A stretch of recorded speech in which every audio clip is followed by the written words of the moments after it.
ایک مسلمان ملک میں، اور یہ کہ اس کو آرگنائز کرنے والی ایک پاکستانی مسلمان عورت، یہ ہے در حقیقت کہ وہ لوگ اگر کرنا بھی چاہتے ہیں تو اس کا الزام بھی براہ راست اپنے اوپر نہیں، بلکہ یہ کہ خود کوئی مسلمان ہو جو یہ کام کرے۔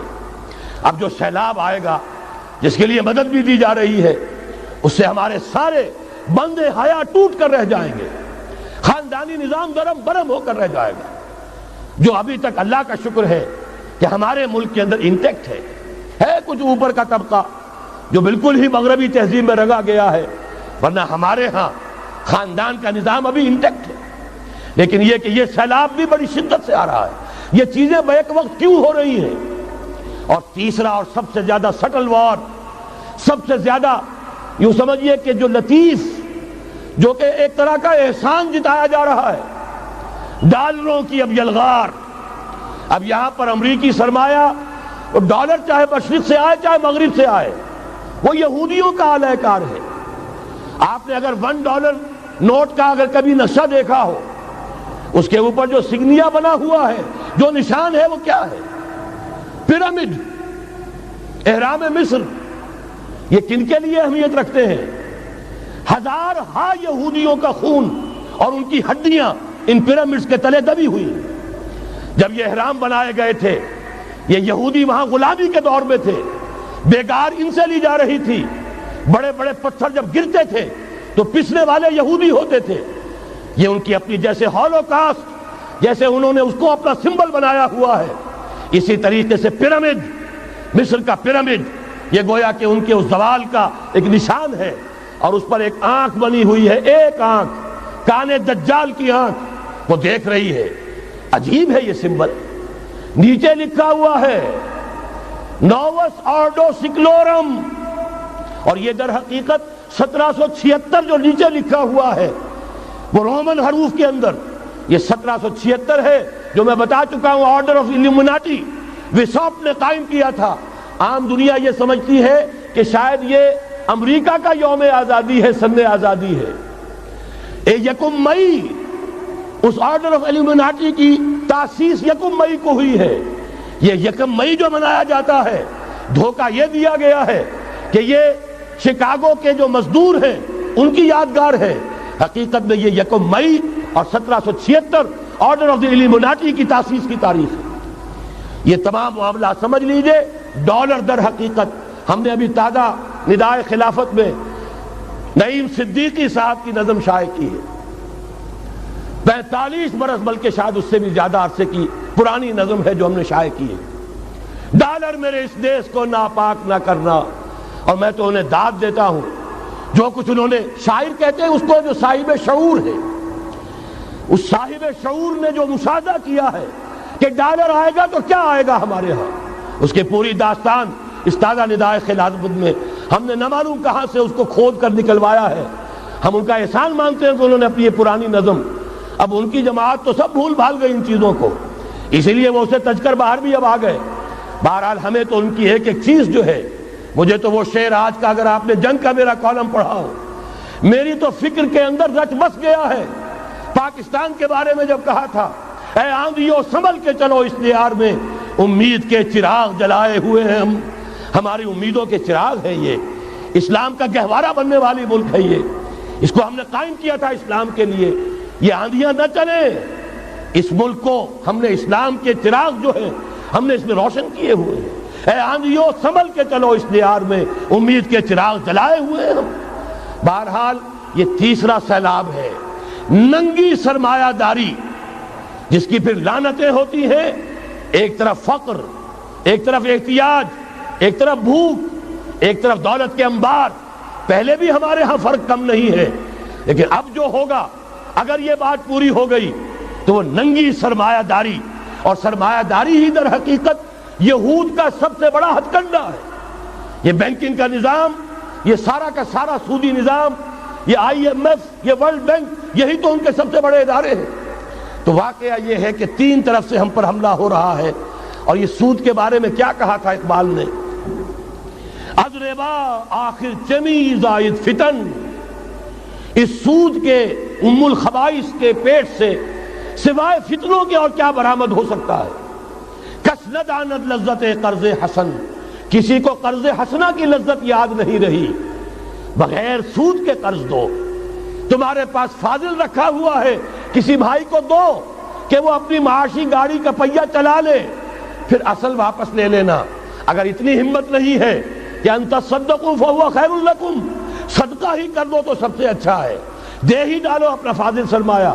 یسألونک ماذا ينفقون قل العفو، مت رکھو اپنے پاس، یہ گندگی ہے۔ لیکن اگر بڑے ہی کم ہمت ہو تو کم سے کم قرض حسنہ دو، اپنی اصل رقم واپس لینا۔ کس ندانت لذت قرض حسن، از ربا جاں تیرا دل چو خشت و سنگ۔ اس لیے کہ سود کے ذریعے سے انسان کے اندر تاریکی پھیل جاتی ہے، دل جو ہے اینٹ کے مانند، پتھر کے مانند سخت ہو جاتا ہے، کٹھور۔ ثم قست قلوبکم فہی کالحجارۃ او اشد قسوہ۔ آدمی درندہ بے دندان و چنگ، اور انسان بغیر اس کے کہ بھیڑیوں والے دانت ہوں اور بھیڑیوں والے پنجے ہوں، بھیڑیا بن جاتا ہے۔ بہرحال اب کرنے کا کام کیا ہے اس کو سمجھیے۔ اس پوری صورتحال کا میں نے آپ کے سامنے نقشہ پیش کر دیا۔ ایک طرف مغرب سے نیو ورلڈ آرڈر، جو جیو ورلڈ آرڈر ہے، اس وقت کی سپریم پاور آن ارتھ، امریکہ کی سرپرستی میں بڑی تیزی کے ساتھ حملہ آور ہے۔ دوسری طرف وَمَكَرُوا وَمَكَرَ اللَّهُ وَاللَّهُ خَيْرُ الْمَاكِرِينَ، اللہ کو پامردی مومن پہ بھروسہ، ابلیس کو یورپ کی مشینوں کا سہارا۔ اللہ تعالیٰ نے اسرائیل کا توڑ پاکستان قائم کیا، اللہ تعالیٰ نے اس کے لیے 300 برس کی تاریخ، اس کی تمہید میں مجددین امت یہاں پیدا کیے، یہاں قرارداد مقاصد پاس کرا دی 20ویں صدی عیسوی کے وسط میں، کہ اکبر نام لیتا ہے خدا کا اس زمانے میں، بینک انٹرسٹ کو ربا، سود حرام قرار دیا۔ یہ سارے شواہد ہیں۔ اب ضرورت صرف ایک بات کی ہے، ایک زبردست عوامی تحریک اٹھے۔ یہ عوامی تحریک کیسی ہو؟ نمبر ایک، فرقہ واریت سے بلند ہو۔ یہ فرقہ واریت جو اس وقت بہت بڑا فتنہ بن گیا ہے، جس کی کشیدگی بڑھتی چلی جا رہی ہے، اس کے اندر اگر ہم قوم کی حیثیت سے اگر ملوث ہوتے چلے گئے، آخری تباہی آ جائے گی۔ فرقہ واریت سے بلند، سیاسی کشمکش سے بلند، یہ سیاسی کشاکش، یہ حزب اختلاف، حزب اقتدار، اس سے بلند، اس سے کوئی بحث نہیں، کوئی دلچسپی نہیں۔ علاقائیت یا لسانی قومیت، اپنے دنیاوی حقوق کی فکر مت کرو، بلکہ آخرت کی فکر کرو، اور یہاں اس کی اصل منزل خلافت کے نظام کی فکر کرو۔ ان تمام چیزوں کو پورا کرتے ہوئے یہاں پہ نظام خلافت قائم کیا جائے، یہ ہے واحد علاج۔ اور اسی کے لیے للکارنے کے لیے، اسی کے لیے دعوت دینے کے لیے ہم نے اس تحریک خلافت پاکستان کا آغاز کیا۔ تنظیم اسلامی نے اپنے لیے ہدف معین کیا ہے، نظام خلافت علی منہاج النبوہ کا قیام، پہلے پاکستان میں اور پھر کل نوع عرصی پر۔ اب میں چند منٹوں میں آپ کو بتاؤں گا کہ وہ نظام ہے کیا۔ دیکھیے، اس موضوع پر میں پاکستان کے تقریباً تمام بڑے شہروں میں اکثر جگہ 3 دن 2 گھنٹے کی تقریر کر چکا ہوں۔ سیاسی نظام کیا ہے، معاشی نظام کیا ہے، سماجی نظام کیا ہے، خلافت اب قائم ہوگی، جو بہرحال 1400 برس قبل کی خلافت اور آج کی خلافت، وقت کے دریا میں بہت سا پانی گزر گیا ہے، اصول وہی کے ہوں گے، فنڈامنٹلز وہی کے ہوں گے، تفصیلی خاکہ بنے گا اس زمانے کے تقاضوں کے مطابق۔ تو میرے وہ تقریریں ویڈیو کی شکل میں، آڈیو کی شکل میں، اردو میں، انگریزی میں، شکاگو میں 20 گھنٹے کا پروگرام پچھلے سال ریکارڈ کرا کے آیا۔ اللہ کا فضل ہے کہ وہ پھیل رہا ہے معاملہ۔ اب مغرب میں اذان خلافت بلند ہو رہی ہے، اس کا تذکرہ میں بعد میں کروں گا۔ بہرحال وہ تو تفصیلی بات ہے، یہاں میں چند منٹوں میں صرف الجبرا کے اصولوں کی طرح چند باتیں بتا رہا ہوں۔ جو بھی آپ کا آج نظام ہے، 3 شرطیں پوری کر دیجئے وہ خلافت بن جائے گا، سیاسی اور دستوری اعتبار سے۔ نمبر 1، حاکمیت اللہ کی، اور اللہ کا شکر ہے یہ ہم کر چکے، اللہ جزائے خیر دے۔ جنہوں نے محنت کی تھی اللہ جزائے خیر دے، جنہوں نے وہ تحریک اٹھائی تھی مطالبہ دستور اسلامی، اور پھر جنہوں نے مدد کی تھی، اللہ تعالیٰ انہیں جزائے خیر دے۔ بہرحال وہ اب ہمارے دستور کا حصہ ہے، حاکمیت اللہ کی۔ البتہ اگلا قدم ہم آج تک نہیں اٹھا سکے، اس حاکمیت کا ظہور کیسے ہوگا؟ آپ کے دستور میں یہ طے کر دیا جائے کتاب و سنت ہر شے سے بالا تر ہے، دستور سے بھی بالا، عدالتی قوانین سے بالا، پارلیمنٹ سے بالا، سینٹ سے بالا، صدر سے بالا، سپریم کورٹ سے بالا، ہائی کورٹ سے بالا، ہر شے سے بالا کتاب و سنت۔ جب تک یہ نہیں ہوتا، قرارداد مقاصد کی حیثیت ایسی ہے کہ جیسے آپ سینما ہال کے اوپر آگے جو ہے قرآن مجید کا کوئی کتبہ لگا دے، اس کے سوا کچھ نہیں۔ یہ بھی غنیمت ہے کہ قرارداد مقاصد پاس ہوئی، اصل شرط یہ ہے کتاب و سنت کی ٹوٹل بالادستی۔ اور یہ بڑی کڑوی گولی ہے، عوامی تحریک جب تک نہیں چلے گی، لوگ جب تک اپنی خون کی ندیاں نہیں بہا دیں گے، یہ کڑوی گولی حلق سے اترنے والی نہیں۔ یہ آئی جے آئی کی حکومت میں نہیں اتری، اسلام کے نام پر اقتدار میں آئے، اسلام کے نام پر آئی ایس آئی نے آئی جے آئی بنوائی، اسلام کے نام پر انہیں ووٹ ملے، 2/3 کی اکثریت ملی، اس کے باوجود شریعت کی بالادستی کا ایکٹ، شریعت کی بالادستی کی دستور کے اندر ترمیم پاس نہیں کرائی گئی۔ معلوم ہوا اوپر زبردست کا ٹھینگا ہے، امریکہ کے سب پرستار ہیں، سب ڈرتے ہیں، سب کے لیے سب کو نظر آتا ہے بالآخر جو ہے اسی کے پاس جانا ہوگا، چاہے وہ نواز شریف ہو اور چاہے وہ بے نظیر ہو۔ ایک کھلم کھلا ہے، اور اب تو میں کہتا ہوں نواز شریف بھی کھلم کھلا ہے۔ آج کے اس دور میں انہوں نے اسلام کا نام کبھی نہیں لیا، اس سے تو بالکل تائب، بس صرف فرق یہ رہ گیا ہے بے نظیر کھلم کھلا بھی مذاق اڑا لیتی ہے اسلامی سزاؤں کا، اسلامی قوانین کا، یہ اس پر ذرا خاموش ہے۔ لیکن یہ کہ اپنی تحریک میں ہمارے بہت سے جو سیاسی قائدین ہیں مسلمانوں کے، کتنے بیانات آپ نے پڑھے ہوں گے، ذرا اسلام کا نام لے دیں ہم ساتھ ہو جائیں گے۔ مولانا سمیع الحق صاحب کا بیان آیا، ذرا اسلام کی بات کرے تو ہمارے اور بہت سے علماء اور ہمارے طارق صاحب جو ہے انہوں نے بھی کہا کہ میں ہم ساتھ آ جائیں گے۔ لیکن یہ کہ بڑا پکا ثابت ہوا نواز شریف اسلام کا نام نہیں لیا۔ یہ بات جان لیجئے، یہ اس کے بغیر، قربانی کے بغیر اصل یہی منزل ہے، اصل کٹھن یہی ہے۔ یہ کتاب و سنت کی بالادستی، اس کو قبول کرنا، اختیار کرنا، یہ بغیر عوامی تحریک کے، بغیر قربانیوں کے ممکن نہیں ہوگا۔ بہرحال دوسری بات یہ، اور تیسری بات، کسی غیر مسلم کو نظام خلافت میں قانون سازی میں شریک نہیں کیا جا سکتا۔ جس قانون کی بنیاد کتاب و سنت، جو نہ کتاب کو مانے نہ سنت کو مانے، اس کا اس ملک کی قانون ساز اسمبلی میں جانے کا مطلب کیا ہے؟ ان کی علیحدہ اسمبلیاں ہوں، ان کے جو حقوق ہیں مائنورٹیز کی حیثیت سے ان کی گارنٹی دی جائے، ان کی جان، مال، عزت، آبرو کا پورا تحفظ، ان کی پوری مذہبی آزادی، ان کی عبادت گاہوں کی پوری ضمانت، ان کی حفاظت کی، ان کا پرسنل لا ہو، سب کچھ ہوگا۔ قانون سازی میں غیر مسلم شریک نہیں ہو سکتا، نظام خلافت کی اعلیٰ ترین سطح کی پالیسی بنانے میں غیر مسلم شریک نہیں ہو سکتا۔ یہ معاملات ہمیں، یہ کڑوی گولیاں ہیں، لیکن صرف 3 گولیاں ہضم کر لیجئے، یہ نظام خلافت کا نظام بن جائے گا۔ البتہ چوتھی بات اور عرض کر دوں، وہ کہتا ہوں بہتر ہے کہ اس پارلیمانی نظام کی لعنت جو انگریزوں کی وراثت کے طور پر ہمیں ملی ہے، اسے چھوڑ کر صدارتی نظام اختیار کیا جائے۔ وہ صدارتی نظام جو نظام خلافت سے قریب تر ہے، انہوں نے ہم سے لیا ہے۔ اقبال نے کہا ہے، ہر کجا بینی جہان رنگ و بو، زاں کے از خاکش برو یا دارزو، یاد نور مصطفیٰ اورا بہاش، یا ہنوز اندر تلاش مصطفیٰ۔ اگر کوئی اچھائی ان کے پاس ہے، وہ نور مصطفیٰ سے مانگی ہوئی ہے۔ یہ خلافت کے نظام کا چربا ہے۔ ایک شخص کو منتخب کرو، اب اسے اختیار دو، اس کے ہاتھ کھلے رکھو، اسے کام کرنے دو۔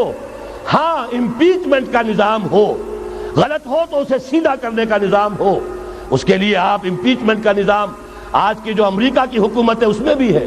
اور کیسا ہے کہ ذرا سا اندیشہ ہوا تھا اور نکسن صاحب جو بھاگ کھڑے ہوئے تھے. تو میرے نزدیک صدارتی نظام اور چھوٹے صوبے، یہ بڑے بڑے صوبوں کی ضرورت نہیں ہے، چھوٹے صوبے ہوں، لوگوں کو سہولتیں ہوں، ہر علاقے کے لوگوں کو معلوم ہو کہ ہمارے معاملات ہمارے اپنے ہاتھ میں ہیں، ان کے اندر کوئی احساس جو ہے محرومی کا پیدا نہ ہونے پائے. اس لیے کہ وہی چیز ہے جو سیاہی گھول دیتی ہے. کون سیاہی گھول رہا ہے وقت کے بہتے دریا میں؟ یہ ساری سیاہیاں جو سندھ میں گھل رہی ہیں، بلوچستان میں گھل رہی ہیں، سرائکی کے علاقے میں گھل رہی ہیں، ان سب کا علاج ہے چھوٹے صوبے بناؤ. لیکن یہ چیزیں خلافت کی شرائط میں سے نہیں ہیں. بہتر بات ہے، دنیاوی اعتبار سے بہتر بات ہے، انتظامی اعتبار سے بہتر بات ہے. باقی اصل شرائط تین: اللہ کی حاکمیت کا اقرار جو قرارداد مقاصد میں بالفعل ہے، کتاب و سنت کی ٹوٹل بالادستی. سپریم کورٹ کو اختیار دیجئے، وہاں جا کر کوئی بھی شہری پاکستان کا کوئی بھی عالم دین اگر ثابت کر دے فلاں قانون، فلاں ہدایت، فلاں انسٹرکشن، فلاں کوئی حکم جو دیا گیا ہے کتاب و سنت کے منافی ہے، فوراً کل عدم ہوگا. اور تیسری بات، غیر مسلم پروٹیکٹڈ مائنورٹی ہوں گے، ان کی جان مال عزت آبرو کی حفاظت ہوگی، لیکن یہ کہ وہ برابر کے قانون سازی کے حق میں شریک نہیں ہو سکتے، اس لیے کہ یہاں کتاب و سنت منبع ہے قانون کا جس کو وہ تسلیم نہیں کرتے. اسی طرح یہ معاشی نظام،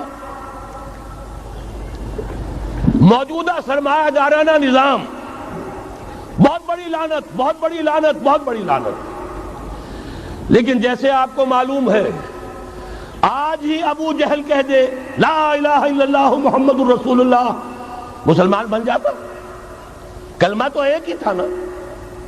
ابو طالب کے پاس جب وفد گیا تھا رؤسائے قریش کا، اور انہوں نے کہا تھا کہ اپنے بھتیجے کو روک لو ورنہ اب ہم جو تمہاری بھی رعایت اب نہیں کریں گے، میدان جنگ میں آ جاؤ. ابو طالب نے کہا تھا میرا بھتیجا تم سے کیا مانگ رہا؟ ایک کلمہ، ایک کلمہ لا الہ الا اللہ، اور تو اس کا کوئی مطالبہ نہیں. انہوں نے کہا، ابو سفیان اس وقت تک چونکہ ابھی کفر میں تھے، شرک میں تھے، انہوں نے کہا وہ ایک کلمہ جو وہ مانگ رہا ہے وہ ہمارے سارے معبودوں کی نفی کر دیتا ہے. وہی تو سب سے بڑی مصیبت ہے. تو میں آپ کو بتا رہا ہوں، تین چیزیں اس سرمایہ دارانہ نظام میں سے نکال دیجئے، یہ اسلامی نظام بن جائے گا. تفصیل میں جانے کا موقع نہیں ہے، میں فارمولہ دے رہا ہوں. تفصیل میں نے عرض کیا، میرے کیسٹ سے کتابیں ہیں، وہ خطبات خلافت اب کتابی شکل میں بھی آ جائیں گے، انگریزی میں ویڈیو کیسٹ ہے، اردو میں ہے، بڑے بڑے شہروں میں خطبات دے چکا ہوں، مواد موجود ہے. لیکن اس وقت فارمولہ بتا رہا ہوں، تین چیزیں نکال دیجئے. نمبر ایک، سود نکال دیجئے. اس میں بھی اللہ کے فضل و کرم سے پیش رفت ہمارے ہاں ہوئی. فیڈرل شریعت کورٹ نے فتویٰ دیا اور اتنا زبردست ججمنٹ لکھا ہے، پوری دنیا کے لیے رہنمائی کا ذریعہ بن جائے گا. یہی وجہ ہے کہ مجھے معلوم ہوا ہے موجودہ حکومت نے اس کی اشاعت روک دی ہے. باہر کے ممالک سے ڈیمانڈ، میں جب انگلستان میں تھا ابھی 2 مہینے قبل، وہاں کچھ لوگوں کے سامنے تذکرہ کیا، انہوں نے کہا ہمیں منگا کے دیجئے، بنگلہ دیش کے مسلمان تھے، ہمیں منگا کے دیجئے. میں نے یہاں لکھا، معلوم ہوا کہ نہیں، وہ مل ہی نہیں رہا، بلکہ کہہ دیا گیا اسے مت چھاپو، اس کی اشاعت بند، اس لیے کہ وہ کلمہ خیر کہیں پھیل نہ جائے. یہودی کا اگر علاج ہے، جیسے آپ نے سنا تھا بچپن میں کہانیاں، دیو کی جان ایک طوطے کی گردن میں ہے، طوطے کی گردن مروڑ دو گے دیو مر جائے گا. یہودی کی جان سود میں ہے. یہ سارا ہتھ کنڈا اس کا جو ہے، جو ورلڈ ڈومینیشن یہودی چاہ رہا ہے، وہ مالیاتی نوعیت کی ہے. وہ اپنی حکومت قائم نہیں کرنا چاہتا. حکومت کے تو بڑے کھکھیڑ ہوتے ہیں، بڑی ذمہ داریاں ہوتی ہیں، لوگوں کی تنقیدیں سننی پڑتی ہیں، بھوکے بھیڑیے کبھی ٹوٹ پڑتے ہیں. لہذا ان کو چھوڑو، حکومت وہ خود کریں. ہاں وہ محنت کرے حیوانوں کی طرح، ملائی ہمارے پاس آتی چلی جائے، زندہ رہنے کی حد تک تو ان کو دیں گے. جیسے تانگے والا گھوڑے کو بھی آخر دانہ تو ڈالتا ہے کہ اگلے دن پھر اسے جوتنا ہے تانگے کے اندر، لیکن اصل کمائی تو اس کی ہے جو ہو رہی ہے. صرف یہ مالیاتی نظام اور اس کا ایک ہی لفظ کے اندر توڑ ہے، سود ختم اور یہود کی گویا کہ جان نکل جائے گی. یہی وجہ ہے جیسے ہی فیڈرل شریعت کورٹ کا فیصلہ آیا تھا، وہ جو کوئی چیزیں پائپ کے اندر پڑی ہوئی تھی مدد کی، وہ بھی روک لی گئی۔ یہ قوم کدھر جا رہی ہے؟ یہ تو ہمارے ہاتھ سے نکلی جا رہی ہے۔ اور جب تک کہ اس کے خلاف IJI کی حکومت کو سپریم کورٹ میں اپیل میں نہیں پہنچا دیا، اس وقت تک یہ ہے $1 جو ہے کہیں سے ادھر سے ادھر ہلنے نہیں دیا۔ یہ ہے حقائق، اصل میں ان کو سمجھ لیجئے۔ سود نکال دیجئے، جوا، اسپیکولیشن، فارورڈ ٹریڈنگ کی وہ ساری صورتیں جو صرف بیع سلم ایک جائز ہے، باقی ساری صورتیں حرام ہیں، ان کو نکال دیجئے اور جاگیرداری ختم کر دیجئے۔ جاگیرداری ختم کرنے کے لیے حضرت عمر کی شمشیر لانی ہوگی، شمشیر فاروقی۔ ان کا یہ فتویٰ تھا، اجماع تھا کہ جو ملک، جو علاقے بزور شمشیر فتح ہوئے ہیں وہ کسی کی انفرادی ملکیت نہیں رہیں گے، وہ امت مسلمہ کی اجتماعی ملکیت ہے۔ کوئی انچ زمین، اسی وجہ سے ہمارے ہاں فرق ہے خراجی اور عشری۔ عشری زمین ملکیتی ہوتی ہے، اس میں سے ایک مسلمان جس کی ملکیتی زمین ہے اس کا وہ 10واں حصہ یا 20واں حصہ پیداوار کا دے کر فارغ، اور جو خراجی زمین ہوتی ہے وہ کسی کی ملکیتی نہیں ہوتی، وہ تو مسلمانوں کی ہے، نظام خلافت کی ہے۔ جو کام کر رہا ہے چاہے مسلمان ہو چاہے غیر مسلم ہو، وہ کاشت کرے گا، آدھا اس کا ہے، آدھا ریاست کا ہے، بیت المال کا ہے۔ یہ ہے نظام خراجی کا اور عشری کا فرق۔ اور حضرت عمر نے طے کر دیا تھا رضی اللہ تعالیٰ عنہ کہ جتنے علاقے فتح ہوئے، یہ مصر ہے، یہ عراق ہے، یہ شام ہے، یہ ایران ہے، ساری زمینیں مسلمانوں کی اجتماعی ملکیت۔ کام کرنے والے چاہے یہودی ہوں، چاہے مجوسی ہوں، چاہے عیسائی ہوں، چاہے وہ مسلمان ہو جائیں، زمین خراجی رہے گی، زمین سے خراج جائے گا بیت المال میں تاکہ تمام امت کی بہبود میں صرف ہو سکے۔ 3 کام کر دیجئے، باقی ساری market forces, free economy, personal incentive, personal ownership, ساری چیزیں، سارے اصول جس کی وجہ سے کہ سرمایہ داری کو فتح حاصل ہوئی ہے کمیونزم کے اوپر، وہ سارے اصول اسلام کے اندر موجود ہیں۔ لیکن سود نکال دو، جوا نکال دو، جاگیرداری نکال دو، اب آؤ اوپن کمپٹیشن، سرمایہ کاری کرو۔ ابھی آپ نے نظم پڑھی، سرمایہ داری کو ختم کرنا ہے، سرمایہ کاری کو فروغ دینا ہے۔ یہ ہے اسلام کا نظام معیشت۔ البتہ اس میں چوتھی چیز، کفالت عامہ کے لیے زکوٰۃ کا نظام مکمل قائم کرو۔ ہر شہری کی بنیادی ضروریات کی پوری ذمہ داری اور کفالت نظام خلافت لیتا ہے۔ یہاں پھر میں مجبور ہوں کیا کروں، ذکر جب چھڑ گیا قیامت کا، بات پہنچی تیری جوانی تک، خلافت کا تذکرہ ہو اور حضرت عمر کا ذکر نہ آئے، ناممکن۔ خلافت کا نظام، جیسے آپ کہتے ہیں کہ گلاب کا پھول پورا کھلا ہوا ہے، للی ان بلوم، خلافت کا نظام پورا کھلا ہوا حضرت عمر کے دور میں نظر آتا ہے۔ اسی وقت کہا تھا حضرت عمر نے رضی اللہ تعالی عنہ کہ اگر دجلہ و فرات کے کنارے کوئی کتا بھی بھوکا مر گیا تو قیامت کے دن عمر ذمہ دار ہوگا۔ اور جانور تک کا معاملہ ہے۔ مجوسی کو دیکھ لیا تھا، بوڑھے کو، ایک کہ جو بھیک مانگ رہا تھا، وہاں کے عامل اور گورنر سے ایکسپلینیشن کال کی، یہ بھیک کیوں مانگ رہا ہے؟ جب یہ جوان تھا، کام کر سکتا تھا، تم اس سے جزیہ لے رہے تھے، اب یہ بوڑھا ہو گیا ہے، کما نہیں سکتا، تم نے اسے بھکاری بنا دیا ہے، اس کا وظیفہ مقرر کرو۔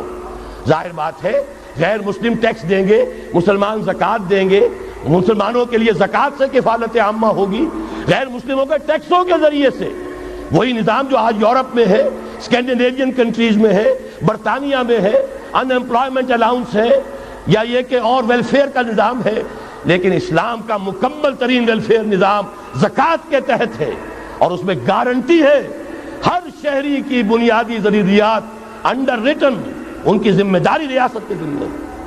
حضرت عمر ہی کا زمانہ تھا کہ لوگ اپنی زکوٰۃ لے کر پھرتے تھے، لینے والا کوئی نہیں ہوتا تھا۔ اس کا بھی میں مسئلہ آپ کو سمجھا دینا چاہتا ہوں۔ میں نے تو عرض کیا تھا، میں تو مدرس ہوں، عوامی مقرر نہیں ہوں۔ میں تو چاہتا ہوں آپ چیزیں سمجھ کر اور ان کا علم آپ کا جو ہے حاصل کر کے اٹھیں، لوگوں کو پھر پہنچائیں۔ یہ کیسے ہو گیا جبکہ زکوٰۃ جو ہے وہ تو اسلامی ریاست میں نظام خلافت میں حکومت لیتی ہے؟ پھر کیسے ہو گیا کہ لوگ اپنی زکوٰۃ لے کر پھر رہے، لینے والا کوئی نہیں؟ اس کو بھی جان لیجئے. جیسے زمین کی 2 قسمیں میں نے بیان کی، خراجی اور عشری، ایسے ہی زکوٰۃ کے قابل جو مال ہے اس کی بھی 2 قسمیں ہیں. اموال باطنہ، گھروں میں رکھی ہوئی کوئی نقدی ہے، کوئی زیور ہے، کوئی اور ایسی چیزیں ہیں، یہ اموال باطنہ کہلاتی ہیں. اس کی زکوٰۃ جبراً حکومت نہیں لے گی. اگر اس کی زکوٰۃ جبراً حکومت لے تو گھروں کی تلاشیاں لینی پڑیں گی، جا کے تکیے پھاڑ پھاڑ کے دیکھنے پڑیں گے کہ کہیں کچھ رکھا ہوا تو نہیں ہے. یہ معاملہ مسلمانوں کی ان کی اپنی نیت پر، ایمان پر، اللہ کے ساتھ ان کے خلوص و اخلاص پر چھوڑ دیا. ہاں اموال ظاہرہ، دکان میں 5 لاکھ کا مال پڑا ہے 2.5% دے دو. گودام میں 10 لاکھ کا مال پڑا ہے 2.5% دے دو. تمہارا کارخانہ ہے بہت بڑا، اس کی زمین معاف، بلڈنگ معاف، مشینری معاف، ٹولز معاف، لیکن جو سرمایہ چل رہا ہے، چاہے وہ خام مال پڑا ہے چاہے فنشڈ، ٹوٹل کی مالیت کے اوپر 2.5% دے دو. یہ ہے زکوٰۃ جس کو بدنام کیا ضیاء الحق صاحب نے. صرف سود جو ہے، سود والا جو صرف بینکوں کے اندر ڈپازٹ ہے، اس سے 2.5% لے کر اسے زکوٰۃ قرار دے دیا. حالانکہ وہ تو کوئی زکوٰۃ نہ ہوئی، سود کا کمیشن ہوا، اس کے سوا کچھ بھی نہیں. زکوٰۃ تو یہ ہے کہ ہر دکاندار، اور مجھے یقین ہے مسلمان دے گا. آپ اسے انکم ٹیکس جیسے لعنتی ٹیکس سے نجات دیجئے جس نے اسے جھوٹ بولنے پہ مجبور کیا ہوا ہے. یہ لعنتی ٹیکس ہے در حقیقت کہ جس نے ہر شخص کو جھوٹا بننے پر مجبور کر دیا ہے. ان کو ختم کریں. زکوٰۃ تو مسلمان اپنے ایمان کے تقاضے پر دے گا، اور وہ دے گا اور خوشی سے دے گا. یہ پورا نظام جو ہے اس کو اختیار کیا جائے زکوٰۃ کے، تو پوری ویلفیئر سٹیٹ، دنیا کے بلند ترین معیارات کی ویلفیئر سٹیٹ قائم ہو جائے. جو حضرت عمر نے کہا تھا کہ کوئی کتا بھی بھوکا اور پیاسا نہ رہے. اب آئیے تیسرا معاملہ سماجی. یہاں بھی 3 ہی باتیں کہوں گا. ترقی ہے، تعلیم ہے، ان میں کوئی رکاوٹ نہیں. خواتین کام کریں، کوئی رکاوٹ نہیں. کیا چیز نکالنی ہے؟ بے حیائی، بے حجابی، عریانی نکال دو. ستر و حجاب انفورس کرو. سیگریگیشن، عورتوں کے اسکول علیحدہ، مردوں کے علیحدہ، عورتوں کے کالج علیحدہ، مردوں کے علیحدہ، عورتوں کی یونیورسٹی علیحدہ، مردوں کی علیحدہ، عورتوں کے ہسپتال علیحدہ، مردوں کے ہسپتال علیحدہ. کسی درجے میں تو ہمارے ہاں ہے. اس کو آگے بڑھاؤ، یونیورسٹی بناؤ. اسی طریقے سے ہسپتال میں، مردوں کے ہسپتال میں عورتوں کو نرس رکھنا کیوں لازم ہے؟ کیا مرد نرسنگ نہیں کر سکتے؟ کیا فوج کی جو فارورڈ یونٹس ہوتے ہیں میڈیکل، کیا ان میں عورتیں جاتی ہیں نرسوں کی حیثیت سے؟ جہاں اصل ضرورت ہوتی ہے، کسی کا بازو اڑ گیا ہے، کسی کی ٹانگ اڑ گئی ہے، کسی کا پیٹ چاک ہو گیا ہے، آنتیں باہر ہے، بڑی ٹینڈر نرسنگ کی ضرورت ہے، وہاں تو عورت نہیں جاتی، وہاں تو میل نرسز ہے. تو مردانہ ہسپتالوں میں مردوں کو نرس رکھو، زنانہ ہسپتالوں میں عورتوں کو نرس رکھو. عورتیں مریض ہوں، عورتیں ڈاکٹر ہوں، عورتیں جو ہے نرسنگ کریں. وہاں کی انتظامیہ بھی عورتوں کو دیجیے. پھر یہ ہے کہ ساری پرائمری ایجوکیشن عورتوں کو دے دیجیے. چھوٹی عمر کے بچے ہیں، انہیں عورت کے اندر اللہ تعالیٰ نے جو شفقت مادری رکھی ہوئی ہے فطری طور پر، ضرورت ہے اس ٹینڈر ایج میں. تو ارادہ اگر ہو جائے تو ہر کام ہو سکتا ہے. ارادہ چاہیے. یہ کہ بے ستری، بے حجابی، عریانی، فحاشی کا خاتمہ کرو. نمبر 2، شراب اور منشیات کا خاتمہ کرو. اس کے لیے آئرن ہینڈ بلکہ آئرن فسٹ کی ضرورت ہے. یہ کر کے دکھایا، ایرانیوں نے کر کے دکھا دیا. ہم سے کہیں زیادہ گرے پڑے تھے، ہم سے کہیں زیادہ یہ خرابیاں ان کے معاشرے میں موجود تھیں. کر کے دکھایا کہ نہیں کر کے دکھایا؟ یہ ہو رہا ہے. لہذا یہ کہ یہ کام کیا جائے، اور زنا اور قذف کے جو اصل اللہ تعالیٰ کی طرف سے، اللہ کے رسول کی طرف سے جو سزائیں ہیں اور حدود اور تعزیرات ہیں، ان کو نافذ کیا جائے. یہ 3 چیزیں کر دیجئے، یہی معاشرہ ہوگا. کوئی یہ نہیں کہتا کہ صحراؤں میں جا کر آباد ہو، کوئی آپ سے یہ نہیں کہتا کہ جائیے دوبارہ اونٹوں پہ سفر شروع کیجئے. جو ترقی ہوئی ہے، اللہ تعالیٰ نے علم دیا ہے انسان کو، اللہ تعالیٰ نے ٹیکنالوجی عطا فرمائی انسان کو، اور رحمان کا دیا ہوا علم ہے. علم آدم الاسماء کلھا، یہ اسی علم اسماء کا ظہور ہے پوری دنیا کے اندر. اسے خیر کا، برکت کا ذریعہ بناؤ. میں نے 3 باتیں بتائیں آپ کو. نمبر 1، اللہ کی حاکمیت، کتاب و سنت کی ٹوٹل بالادستی. نمبر 3، اور غیر مسلموں کو قانون سازی میں شریک نہیں کیا جا سکتا. وہ پروٹیکٹڈ مائنورٹی، ان کی جان مال عزت و آبرو کی حفاظت کا ذمہ ہے، مذہبی آزادی کا ذمہ ہے، لیکن وہ ہماری قانون سازی میں اعلیٰ ترین سطح کی پالیسی سازی میں شریک نہیں ہو سکتے۔ نمبر 2، یہی سارا نظام، یہی سرمایہ کارانہ نظام، سرمایہ دارانہ نظام کو 3 چیزیں نکال دیں گے، وہ سرمایہ دارانہ نہیں رہے گا، سرمایہ کارانہ ہو جائے گا۔ یہ سرمایہ کارانہ نظام، سود نکال دو، جوا نکال دو، جاگیرداری ختم کر دو، یہی رحمت ہو جائے گی۔ اللہ کی ربوبیت عامہ، ربوبیت کاملہ کے آپ کو منظر نظر آئیں گے۔ جاگیرداری کا خاتمہ کر دیجئے۔ اسی طریقے سے بے حجابی، فحاشی، عریانی۔ نمبر 2، شراب اور منشیات۔ نمبر 3، جو حدود ہیں شریعت کے، ان کو نافذ کیجئے تاکہ معاشرہ اسلامی معاشرہ بنے۔ اب آخری بات ہے میری، اور اسی کے ضمن میں کچھ مطالبے ہیں جو آج ہمیں کرنے ہیں حکومت سے۔ پہلی بات یہ کہ یہ خلافت کیسے آئے گی؟ اس موضوع پر بھی میں عرض کر رہا ہوں کہ میں کم سے کم 15 سال سے مسلسل تقریریں کر رہا ہوں۔ اتنی موٹی کتاب اردو میں منہج انقلاب نبوی موجود ہے۔ اس کے موضوع پر انگریزی میں کیسٹ، اردو میں cassette, video cassette, audio cassette, میری طرف سے مواد پورا موجود ہے۔ پہلا مرحلہ کیا ہے؟ غور سے سنیے، اس لیے کہ اس کے مخاطب اب آپ ہیں براہ راست، ہر فرد۔ خلافت کا نظام قائم کرنا ہے تو پہلے اپنی ذات میں خلیفہ بنیے۔ اللہ نے آپ کو ایک جسم دیا ہے، زبان دی ہے، آنکھیں دی ہیں، کان دیے ہیں، یہ سب آپ کے پاس اللہ کی امانت ہیں۔ ان پر اللہ کی حکومت قائم کیجیے، اپنے وجود پر اپنے گھر میں خلافت قائم کیجیے، آپ خلیفہ بن جائیں، آپ نظام اللہ کا نافذ کریں اپنے ذات پر، اپنے وجود پر، اپنے گھر میں، اور ساتھ ہی انفرادی سطح پر طے کر لیجئے۔ سورہ حدید کی آیت نمبر 7، آمنوا باللہ ورسولہ وانفقوا مما جعلکم مستخلفین فیہ، جس چیز میں اللہ نے تمہیں خلافت عطا کی ہے، دولت دی ہے، مال دیا ہے، جائیداد دی ہے، اولاد دی ہے، ذہانت دی ہے، فطانت دی ہے، خطابت دی ہے، جو دیا ہے لگا دو، کھپا دو، خرچ کر دو اللہ کے دین کے لیے۔ یہ ہے پہلی خلافت۔ اپنے وجود پر اللہ کی حکومت قائم کرو، اپنے گھر میں اللہ کی حکومت قائم کرو، اپنی معاشرت اسلامی بناؤ، اپنے معاش کو اسلامی بناؤ، اور جو کچھ اللہ نے دیا ہے، جسم و جان کی توانائیاں ہوں، صلاحیتیں ہوں، قوتیں ہوں، مال ہو، اولاد ہو، لگا دو، کھپا دو، صرف کر دو اللہ تعالیٰ کے دین کے غلبے کے لیے۔ یہ ہے انفرادی خلافت۔ جان لیجئے جب تک افراد اس خلافت کا حق ادا نہیں کریں گے، اجتماعی خلافت کبھی نہیں آئے گی۔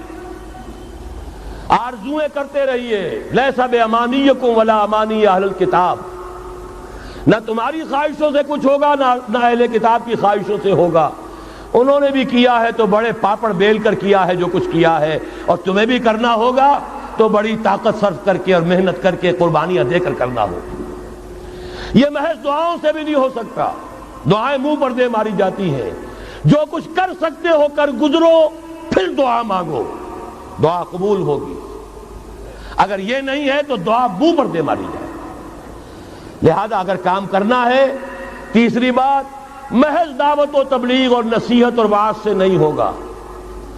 اگر محض دعوت اور تبلیغ اور تعلیم اور تربیت اور وعظ اور نصیحت سے ہو جاتا تو حضور صلی اللہ علیہ وسلم مسلمان تو کجا کسی کافر کے خون کا ایک قطرہ زمین پر نہ گرنے دیتے۔ آپ سے زیادہ رؤوف اور رحیم کون ہوگا؟ لیکن آپ نے بھی ہاتھ میں تلوار لی ہے۔ وانزلنا الحدید، ہم نے لوہا اتارا ہے، فیہ باس شدید، اس میں جنگ کی صلاحیت ہے، ومنافع للناس، لوگوں کے لیے اور فائدے بھی ہیں۔ توا پر ہاتھ پھک دی، چمٹا بھی بنا لیتے ہو، لیکن اصل میں یہ ہے جنگ کے اسلحہ کے لیے، اور یہ تمہیں اس لیے دیا گیا وَلِيَعْلَمَ اللَّهُ مَن يَنصُرُهُ وَرُسُلَهُ بِالْغَيْبِ۔